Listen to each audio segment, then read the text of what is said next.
안녕하십니까. 박철호 메밀TV 박철호입니다. 오늘 메밀과학에서는 야생메밀 즉 파고파이럼 사이모즘이 관절염 치료에도 좋은 효과를 발휘한다고 해서 그 내용을 간략히 소개해 드리겠습니다.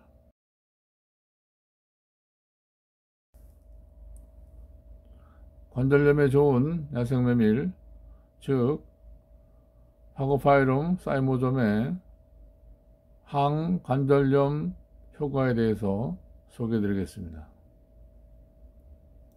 이 내용은 중국 화종과기대 통지의과대학의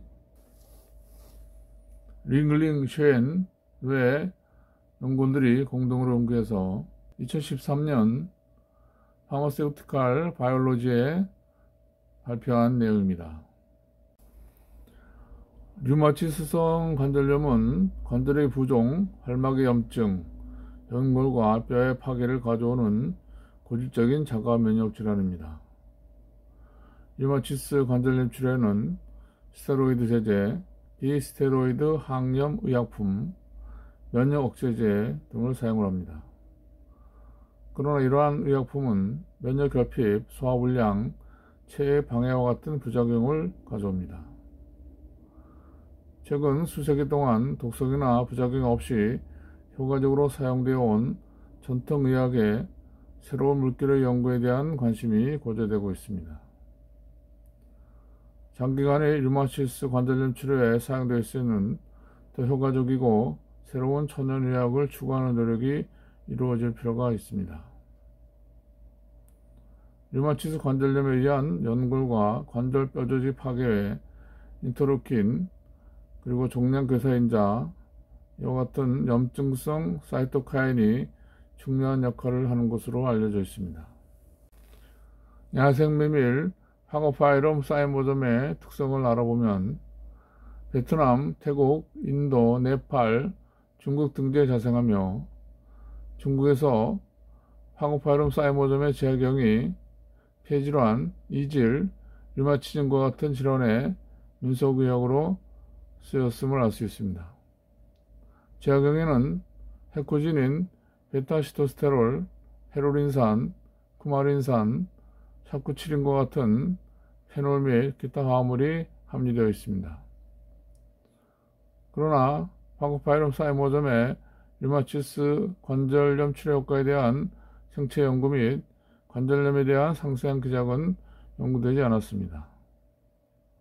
따라서 현 연구는 파고파이럼 사이모즘 제약경의 95% 에탄올 추출물로 AA, 즉 보조적 관절염쥐를 대상으로 관절염 손상, 면역기관 지수, 조직병리학적 및 혈액학적 변수를 조사하고 염증성 사이토카인의 개입 정도를 조사한 것입니다. 이 실험은 2010년 중국 후베이 성에서 수집한 야생메밀 파고파이럼 사이모즘 제약경을 세척해서 건조한 후 분말을 만들었습니다. 분말 1kg을 95% 에탄올에 상온에서 48시간 침지해서 추출한 후 간밤 농축해서 100g의 잔류물을 얻었습니다.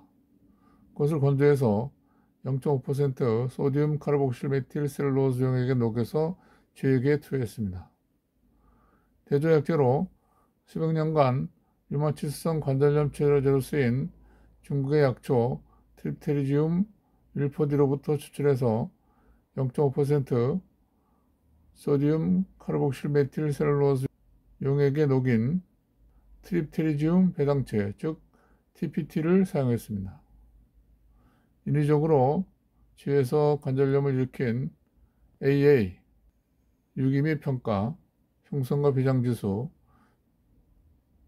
쥐 발목 관절의 조직병리학적 평가, 쥐의 혈액학적 효과, 사이토카인인 인터루킨, IL-1과 종양괴사인자 TNF-알파를 분석했습니다. 파고파이럼 사이모즘 야생메밀 추출물을 EFC라고 이렇게 했는데요. Extract 파고파이럼 사이모즘 EFC의 부종 및 다발 관절염 지수에 대한 영향입니다. 인위적으로 관절염을 일으켰을 때 발목 관절이 붉어지고 부종과 붓기 증상이 12일경에 나타나 관절염 약이 20일 후에는 최고조에 이르게 됩니다. 야생매밀 파고파이럼 사이모존 추출물 즉 EFC를 투여하게 되면 이 대조 모델과 비교했을 때 병증이 심한 정도가 완화됩니다. A 그래프는 발 붓기 정도를 나타내고 B 그래프는 다발 관절염 지수를 나타낸 것입니다. 이 관절염지는 관절염 약 이후 28일에 1.2ml까지 붓기가 증가했습니다. 다발 관절염 지수로는 7로 가장 높았습니다. 야생매밀 제약용 추출물 즉 EFC를 투여하게 되면 이 붓기가 줄어들어서 1kg당 160mg의 EFC를 투여했을 때는 0.3ml로 붓기가 가장 많이 빠졌습니다. 관절염 지수도 3으로 줄어들었습니다. 대조약제인 TPT, 이것은 관절염 지수는 2였습니다. 따라서 EFC는 류마티스 약제인 TPT와 거의 유사한 수준의 붓기 완화와 또 관절염 지수 저하를 나타냈습니다. 야생매밀 제약용 추출물 즉 EFC의 체중 및 면역기관 지수에 대한 영향입니다. 이 관절염주에서는 관절염 약 이후 18일에 체중이 10g까지 감소를 했습니다. 류마티스 약제인 TPT 처리 시에는 투여 후 28일에 27g까지 증가했습니다. EFC kg당 160mg 투여 시에는 체중이 30g까지 증가했습니다. 아래 그림 B는 면역기관 지수를 나타내는 것인데요. 정상지의 흉소는 0.14%, 비장이 0.24%, 관절염을 야기한 주에서는 흉선이 0.06%, 비장이 0.17%로 감소했습니다. 그러나 야생매밀 제약용 추출물 투여로 흉선과 비장이 증가했습니다. EFC kg당 160mg 투여 시에는 흉선이 0.13%, 비장이 0.24%로 증가했고 대조약제인 TPT kg당 40mg 투여 시에는 흉선이 0.09%, 비장이 0.24%로 관절염 약이지보다는 증가했습니다. 야생매밀 제약용 추출물의 조직병리학적 항관절염 효과입니다. 정상적인 염증, 연고부시, 판누스 형성이 보이지 않으나 관절염 약이 주에서는 확정된 염증, 할막세포 증식, 발목 연골 부식을 가져오는 세포 침입과 판누스 형성이 현저하게 나타났습니다. 연골 부식, 세포 침입, 판누스 형성, 이와 같은 사진이 되겠는데요. 야생매밀 제약용 추출물 즉 EFC kg당 80mg 투여 시 중간 정도의 연골 분해와 약간의 판누스 형성이 관찰되었습니다. EFC kg당 160mg 투여와 대조약제인 TPT 투여 시에는 관절 파괴를 개선하는 효과가 있음을 알 수가 있습니다.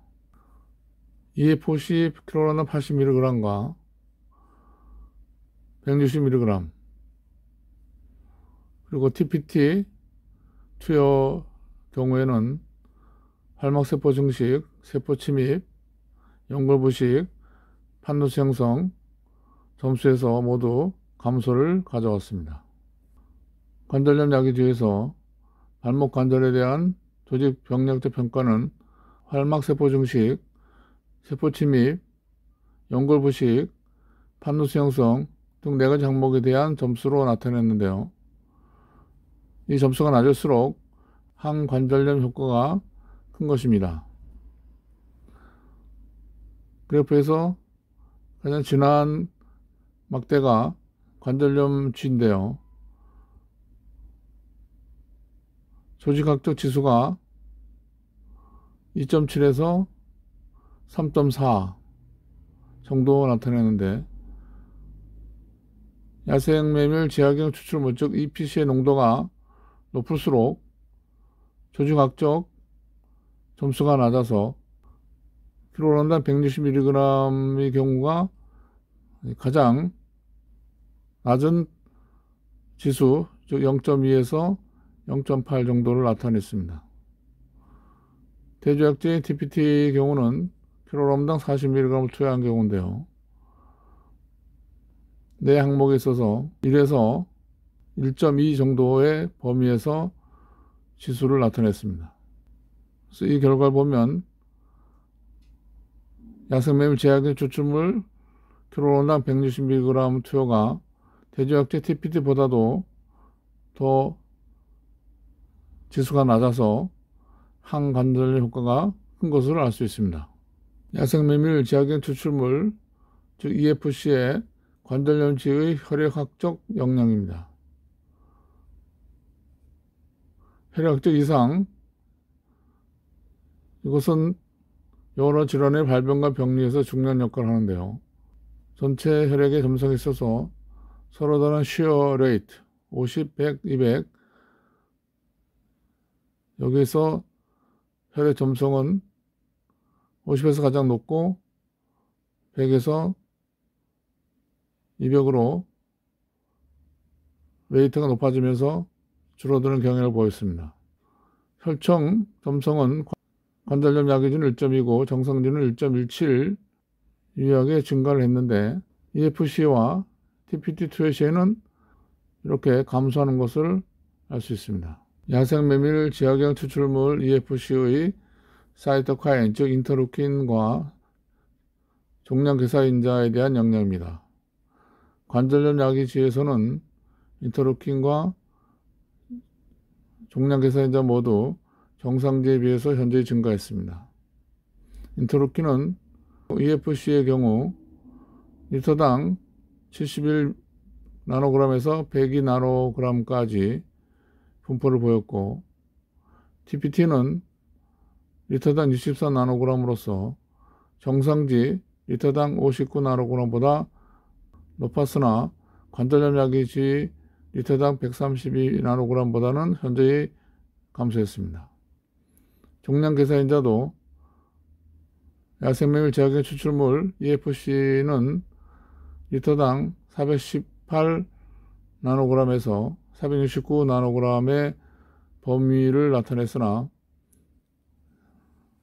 류마티스 약인 TPT의 경우는 리터당 410나노그램을 나타냈습니다.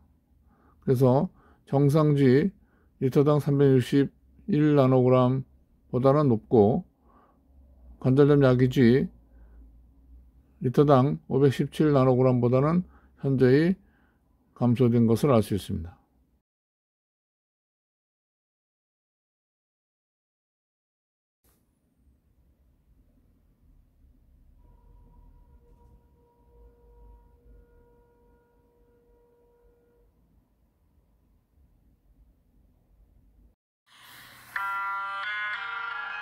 매밀신문에서는 타트레 매밀 가루를 이용해서 피자 만들기를 소개해드리겠습니다.